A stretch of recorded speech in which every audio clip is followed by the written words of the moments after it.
भूतं च भव्यं च सर्वं यश्चाधितिष्ठति स्वर्यस्य च केवलं तस्मै ज्येष्ठाय ब्रह्मणे नमः। प्रिय श्रोतागण, आज हम इस विषय पर चर्चा करते हैं कि मनुष्य को ज्ञान कहाँ से आया। आप विचार कीजिए, हर वस्तु का कोई न कोई बीज होता है। गेहूं बीज है, चना बीज है, सेब का बीज होता है, केले का बीज, सबका बीज होता है। ज्ञान का बीज क्या है, आज इस पर चर्चा करें। और ये बात कभी माननीय डॉक्टर सत्यपाल सिंह जी ने अपने व्याख्यान में कही थी कि ज्ञान का बीज परमेश्वर। ये बात लोगों को गले नहीं उतरती। ज्ञान का बीज परमेश्वर, उसने तो विकासवाद पढ़ा है। शरीर भी विकसित होकर बन गया मनुष्य दूसरे प्राणियों से, और ज्ञान भी विकास से आ गया। तो आज इस विषय पर चर्चा करें कि विकास से ज्ञान आ गया, सभी पशु पक्षियों में आ जाता है, सभी पक्षी बहुत ज्ञानी हो जाते। गाय मनुष्य के साथ करोड़ों साल से रह रही है,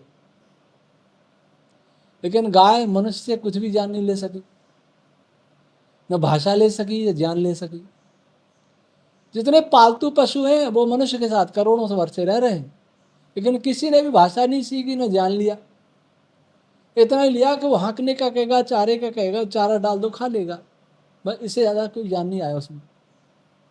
और हम मनुष्य जो बंदर से ही बने हैं, उनकी दृष्टि में, हमारी दृष्टि में नहीं। बंदरों की संतान वो होंगे जो कहते हैं हम तो नहीं, हम तो ऋषियों की संतान है, महान वैज्ञानिकों की संतान है, महान त्यागी तपस्वियों की संतान है। वो होंगे पशुओं की संतान, इसलिए उन्हें स्वीकार नहीं कि कोई विज्ञान वैज्ञानिकों की संतान हो सकता है। वैज्ञानिक धरती पर सबसे पहले आ सकते हैं। तो मनुष्य में ज्ञान का विकास कैसे हो गया? यह अभी तो पशु से ही बना है और पशुओं में नहीं हुआ। शरीर का विकास तो मनुष्य में रुक गया और ज्ञान का विकास पशु पक्षियों में रुक गया, कीट पतंगों में रुक गया। दीपक पर पतंगा जल के अपने प्राण दे देता, पर करोड़ों साल से, अरबों साल से उसमें इतना ज्ञान नहीं आया कि दीपक के पास मन जाओ, नहीं जल के मर जाएंगे। और हम में इतना विकास हो गया कि मंगल पर जा रहे हैं, चंद्रमा पर जा रहे हैं, बहुत बड़ी योजनाएं बना रहे हैं, पता नहीं क्या क्या कर रहे हैं। तो विकासवाद की सनक एक पागलपन है, बौद्धिक दास्ता की निशानी। हमें लगता है कि हमारे ऋषियों ने जो कहा है वो ऋषि मूर्ख थे, और ये इस देश की विडंबना है, दुर्भाग्य है कि हमारे देश का जो प्रबुद्ध समाज अपने को कहता है, जो अपने को प्रबुद्ध कहता है, वो स्वयं को मूर्खों की संतान मानता है। पशुओं की संतान माने तो मूर्खों की संतान, तो फिर क्या है? ऐसा देश कोई और नहीं होगा कि पूर्वजों का इस पर अनादर करे। वैसे विकासवाद तो यही कहता है। हमने कई वीडियो में, आप लोगों ने वीडियो देखी होंगी, हमारा शायद भी पढ़ा होगा, उसमें मैंने बताया कि सारी सृष्टि वाइब्रेशन से बनी। वो वाइब्रेशन ध्वनि तरंगों के, पराध्वनियों के, पश्चंती ध्वनियों के वाइब्रेशन है, और वो ध्वनियां वेद मंत्र हैं। वेद मंत्र की सस्वर ध्वनियों से ब्रह्मांड बना है। ब्रह्मांड बन गया, मनुष्य जन्मा। कैसे जन्मा, इसकी वीडियो हमने बनाई थी। वो जन्मा था जब कैसा था, उस पर कुछ लोगों के प्रश्न थे कि जमीन भूमि से कैसे निकला युवावस्था में। इस पर हमारी एक वीडियो है, वो तो आप देख सकते हैं, 1 घंटे की वीडियो है, विस्तार से समझाया हमने। कोई दूसरा में समझा दे, ये प्राणी कहां से आए? सबसे पहले भूमि और जल के अतिरिक्त उत्पत्ति का और कोई स्थान ही नहीं था। जल चर जल में हुए और थल चर भूमि में हुए। जो आकाश में उड़ते हैं वो भी भूमि में पैदा हुए। अब जब पैदा हो गया मनुष्य युवावस्था में, वो भी हमने एक वीडियो में बताया था पहली पीढ़ी कैसी थी। पहला जो मनुष्य था, पहली पीढ़ी थी, संख्या कम थी,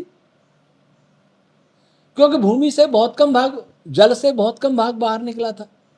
बहुत जोड़े थे स्त्री पुरुष के, लेकिन सारी धरती पर नहीं थे। महर्षि आनंद कहते तिब्बत ये भाग उभरा हुआ था, इस पर सबसे पहले मनुष्य की उत्पत्ति हुई। मनुष्य क्या, थलचरों की उत्पत्ति हुई। तो वो मनुष्य था तो बहुत बुद्धिमान, जो उसके बाद कभी ऐसा नहीं हुआ। बुद्धिमान होना अलग बात है, विद्यावान होना अलग बात है। बुद्धिमान ऐसा है, कोई जन्म के कोई छोटा बच्चा बहुत बुद्धिमान हो लेकिन पढ़ा नहीं हो, तो क्या होगा, उसको विद्यावान नहीं होगा, बुद्धिमान तो होगा। पढ़ा दो तो विद्यावान भी हो जाएगा। एक बच्चा बुद्धिमान कम है और पढ़ा बहुत है, तो क्या होगा, क्या पढ़ा बहुत है लेकिन बुद्धि कम है तो समझ में कम आएगा। और बुद्धिमान, प्रज्ञावान, मेधावान, प्रतिभावान है तो थोड़े से पढ़ाने से बहुत समझ जाएगा। बड़े बड़े वैज्ञानिक और उनके साथी सब एक ही कक्षा में पढ़ते हैं, लेकिन कुछ वैज्ञानिक बन जाते हैं और कुछ सामान्य रह जाते हैं। विद्या सबको दी गई, पढ़ा सबने, लेकिन उनमें बुद्धि कम थी। जो नहीं बन पाए वैज्ञानिक, जिनमें ज्यादा बुद्धि थी वो वैज्ञानिक बने। गुरु विद्यानंद जी महाराज से बहुत सारे लोग व्याकरण पढ़े थे, उनमें एक ऋषि दयानंद भी थे। तब स्वामी दयानंद नाम था, लेकिन स्वामी दयानंद अलग प्रतिभा वाले संसार में छाए और दूसरों को कोई जानता ही नहीं, क्योंकि ऋषि दयानंद प्रतिभावान, मेधावान, प्रज्ञावान, बुद्धिमान थे और दूसरे सामान्य बुद्धि वाले थे, विद्यावान दोनों थे। फिर यह भी है कि जब बुद्धि ज्यादा होगी तो बहुत सारे शास्त्र, लेकिन जब तक शास्त्र नहीं पढ़ेगा तब तक बुद्धिमान तो रहेगा लेकिन विद्यावान नहीं पाएगा। तो सबसे पहली पीढ़ी इतनी बुद्धिमान थी, इतनी बुद्धिमती थी, उच्च कोटि की बुद्धि, अभूतपूर्व, और भविष्य में भी नहीं।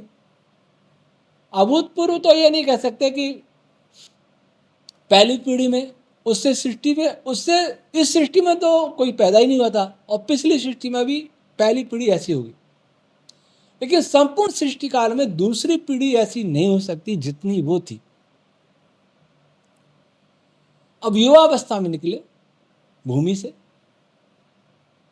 इसके लिए आप वीडियो देख सकते हैं कि कैसे निकले, कैसे उत्पत्ति हुई, उसका लिंक यहां दिया जा रहा है। निकल करके उन्होंने देखा,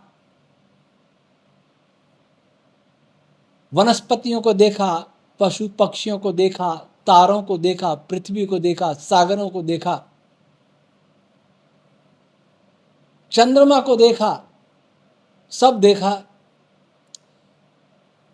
प्रज्ञा बहुत है लेकिन बताए कौन कि ये क्या है, और बताए कौन कि किसमें रहना कैसे है, इसका उपयोग कैसे करना। हमें ये शरीर, उनको ये शरीर मिल गया, कैसा शरीर था ये आप हमारी पिछली वीडियो में समझ गए होंगे कि कैसी थी पहली पीढ़ी।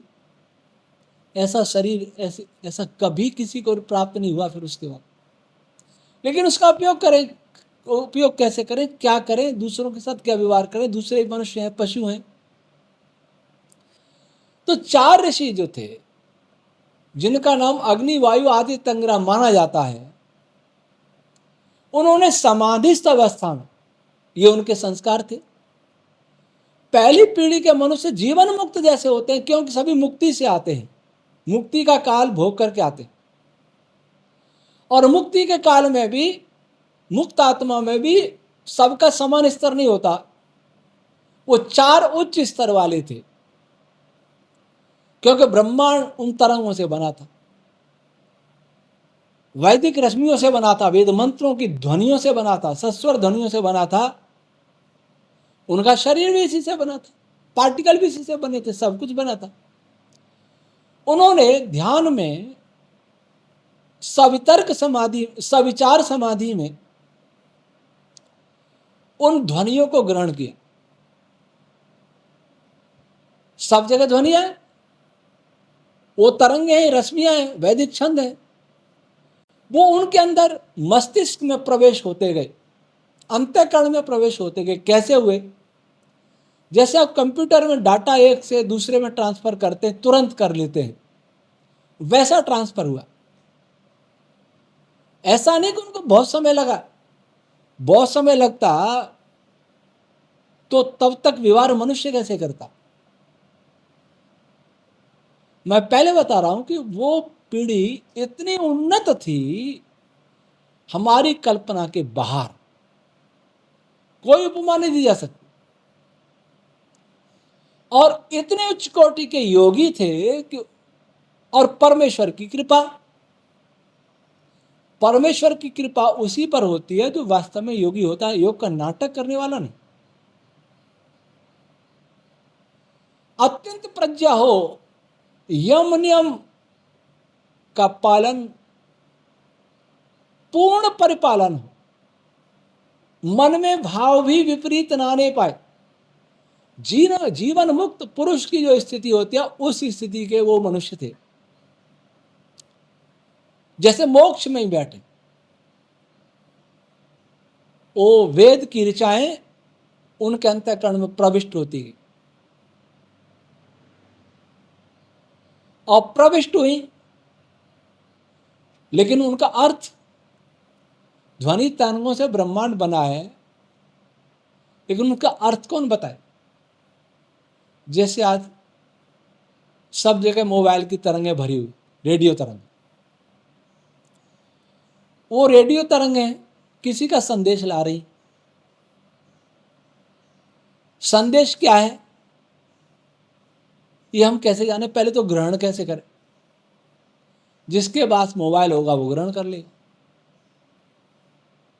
उनका मोबाइल उनका विशुद्ध समाधिस्थ अंतःकरण था, वो मोबाइल का काम किया, ग्रहण कर ली तरंग। अब मोबाइल से जब बात सुनेंगे, उस संदेश को सुनेंगे, तो पशु को सुनाओ तो ध्वनियों का उस पर भी, वो भी आवाज तो वो भी सुनेंगे, एक एक अक्षर सुनेंगे पर पहचान नहीं पाएंगे। पृथक पृथक अक्षरों वर्णों की पहचान नहीं होगी, शब्दों की पहचान नहीं होगी, वाक्यों की पहचान नहीं होगी। और फिर करेंगे ग्रहण पृथक पृथक, एक एक अक्षर, एक एक वाक्य, एक एक पद, लेकिन पहचान नहीं होगी कि क्या बोल रहा है। और क्या बोल रहा है ये भी समझ लो तो उसका अर्थ क्या है। तो पशुओं ने केवल ध्वनि सुनी। जैसे मोबाइल को चालू करके एक गाय के कान के पास रख दो, भजन सुन चला दो, वो भी सुनेगी, चौंकेगी भी, लेकिन क्या गा रहा है नहीं पता लगेगा। अब वो ऋषि जाने कैसे? मोबाइल का काम तो उनके अंतःकरण ने कर लिया। अब जनाए कौन? प्रतिभा उनके पास अपार है, लेकिन अभी पढ़ाई तो नहीं की ना। वहां परमात्मा की कृपा है। इसलिए ऋषि आनंद कहते हैं वो ज्ञान अर्थ परमात्मा ने जनाए। तो जो जो मंत्रों का उन्होंने ग्रहण किया था, सीधा अंतरिक्ष से उनके अंतःकरण में प्रविष्ट हो गया। वहां भी अंतरिक्ष में भी ऋषि थे और ये भी ऋषि थे। अंतरिक्ष ऋषि कौन? वे प्राण रश्मियां, वे सूक्ष्म रश्मियां जिनसे कोई मंत्र उत्पन्न होता है।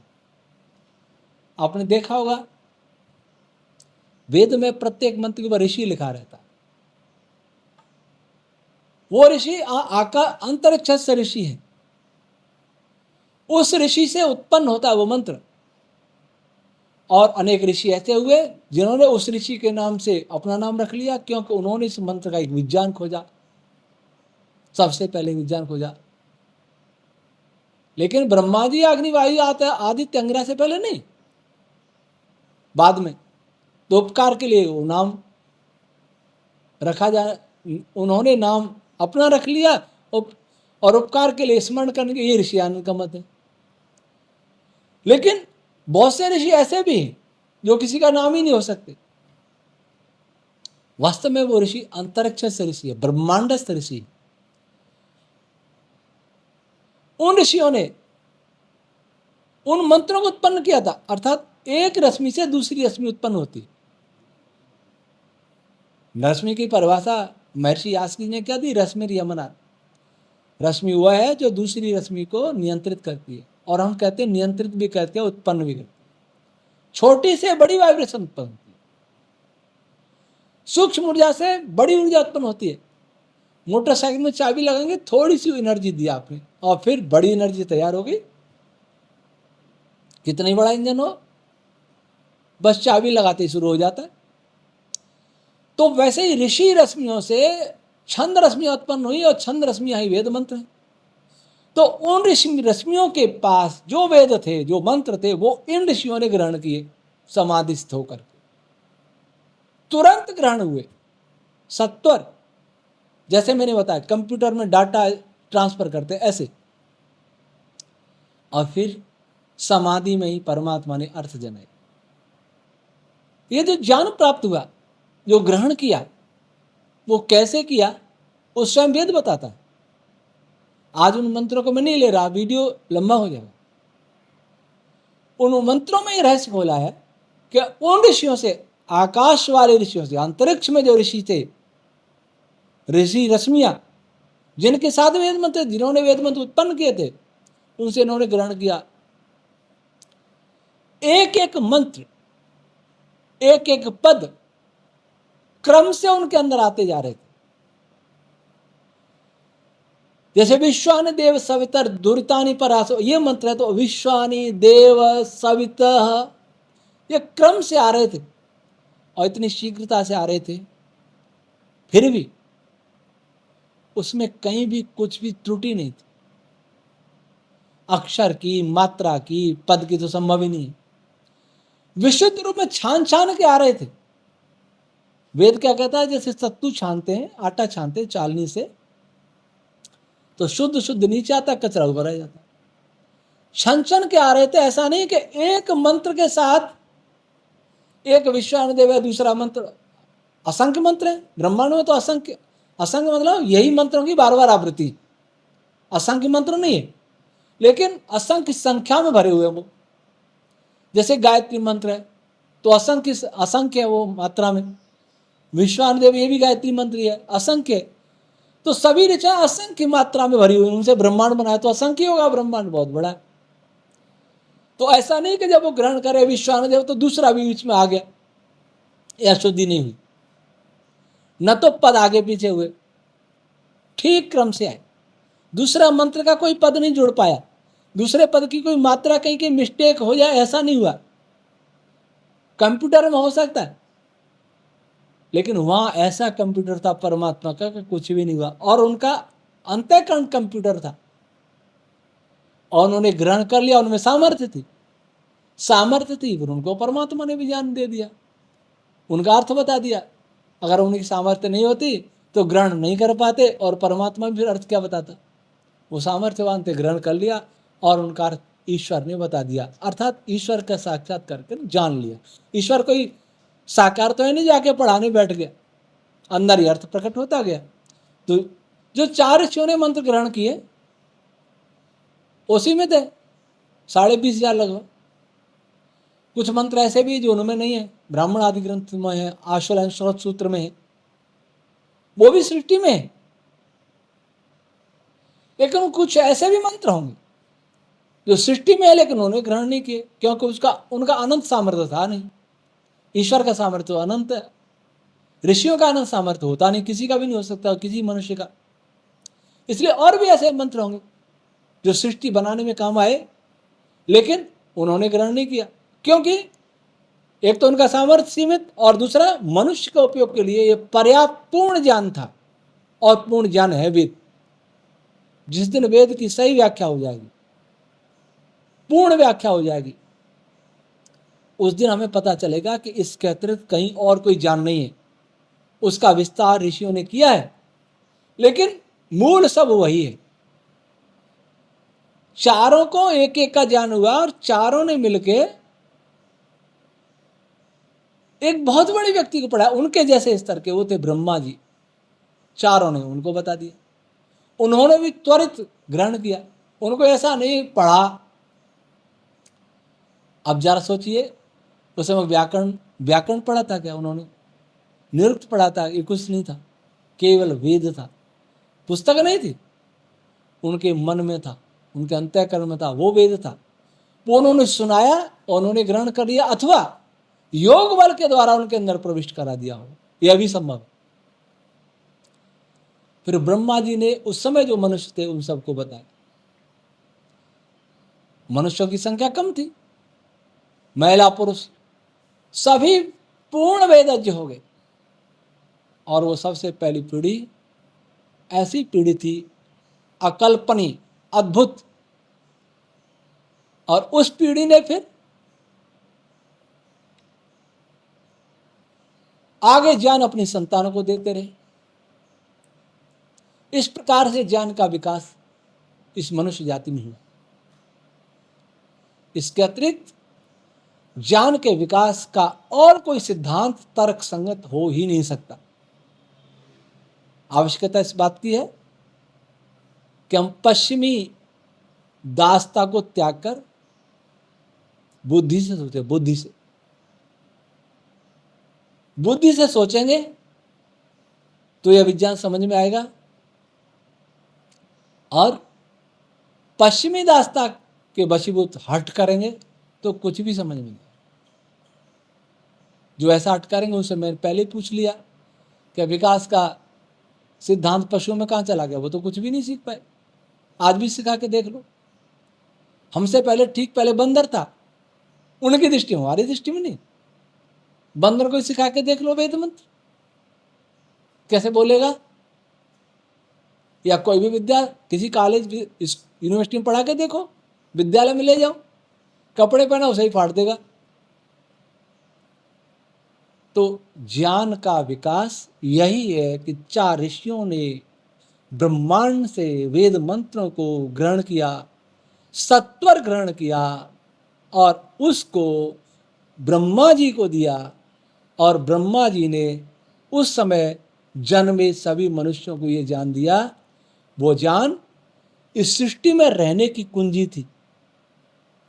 जैसे कोई मशीन खरीदते हैं, एक बुकलेट आती है, उसमें सारा डिटेल होता है, कैसे उपयोग करना है, कैसे उपयोग करना है, कौन कौन से उसके पुर्जे हैं, इसका डिटेल आता है, पर कम आता है।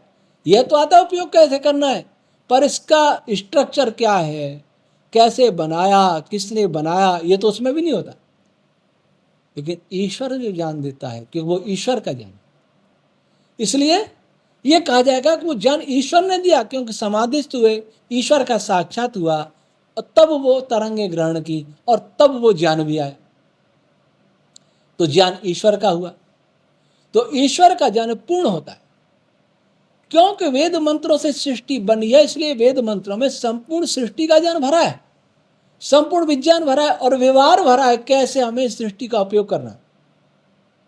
अगर उस ढंग से हम सृष्टि का उपयोग करेंगे तो सुखी रहेंगे, नहीं तो दुख भोगेंगे। तो जब सृष्टि हमारी दृष्टि में अनंत है, हमारी दृष्टि में, ईश्वर की दृष्टि में नहीं, तो वेद का ज्ञान भी अनंत होगा। इसलिए कभी देवराज इंद्र ने महर्षि भरद्वाज जी से कहा था, अनंता वै वेदा, वेद अनंत है, ज्ञान विज्ञान अनंत है उसका। इसलिए इन 20,000 मंत्रों में, और कुछ मंत्र ऐसे भी हैं जो इनसे अलग भी हैं ब्राह्मण आदि ग्रंथों में, लेकिन बहुत कम है, उनमें सारी सृष्टि का ज्ञान भरा है। इसका अर्थ यह है कि एक वेद मंत्र 4-5 लाइन का अर्थ नहीं बताता है। ये तो समुद्र है। अब हमारी बाल्टी में कितनी बड़ी है, उसमें से कितना पानी निकालना, ये हमारे ऊपर निर्भर है। वेद समुद्र है, समुद्र। हमारी बाल्टी छोटी है, फिर कह देंगे नहीं इतना ही अर्थ होता है, बस एक ही प्रकार का होता है, वो भी इसी प्रकार का, दूसरा नहीं हो सकता, क्योंकि ऋषि आनंद ने यही किया। तो ऋषि आनंद का अर्थ पढ़ करके अपने बच्चों को वेदज्ञ वैज्ञानिक क्यों, डॉक्टर इंजीनियर क्यों नहीं बनाते? उन्होंने तो दिशा दी है, संकेत किया है कि ऐसे वेदार्थ हो सकता है। जब वेद केवल कर्मकांड में फंसा हुआ था, तब उन्होंने वेद का कुछ अर्थ भी होता है, उपयोग भी होता है, ये करना सिखाया। इस प्रकार से हमें वेदों के स्वरूप को समझना चाहिए। वेदों के सही स्वरूप को समझेंगे, उस समय की परिस्थितियां समझेंगे, कब कैसे उत्पन्न हुआ, तो हमें एक दिमाग में आएगा कि वास्तव में वेद होना क्या चाहिए। उन परिस्थितियों को समझते नहीं, सृष्टि को समझते नहीं, तो ईश्वर को कैसे समझेंगे? भाषण ईश्वर पर, सृष्टि का कुछ पता नहीं, ईश्वर के कार्य का कुछ पता नहीं, तब वेद का कैसे पता चलेगा? इसलिए आए वेद पर नए ढंग से विचार करें। इस पर हमारे बहुत वीडियो जो है सुने कि वेद क्या है। वो शम